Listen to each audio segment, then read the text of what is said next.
Wednesday, September 4th, 2019, Durango Jail, Phoenix, Arizona. I got home at 9:30 this evening from a mandatory training. My wife Antonia asked if they had taught me how dangerous it is to volunteer at the jail.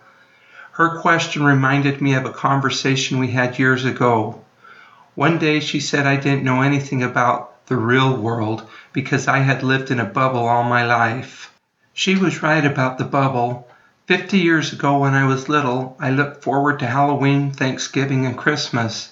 In the summer I rode my bike, went swimming with friends, worked on my treehouse, and loved listening to my mom read to me every evening. About this same time, the government and economy where Antonia lived were going down the drain. She waited in line several hours every morning to get a spoon of oil and cup of flour for her mother.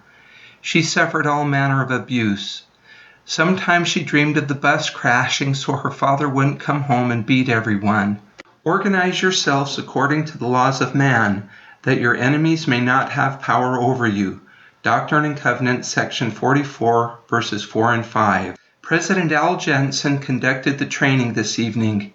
He is uniquely qualified to instruct us about the rules and laws of the correction system. He wants the best for us and the 12,000 inmates under his stewardship, including his own son who is in jail for the 8th time now. Today at lunchtime I took a certificate to one of my inmates, Alberto. When it was time to leave, I could see Alberto didn't want our visit to end. When an inmate steps through the door of my classroom, he transitions from inmate to human being. It's hard to transition back to inmate. In response to Antonia's comment years ago, I asked if she thought our daughter Natalie and our son Mitchell lived in the bubble. She said, "Oh, they're so in the bubble."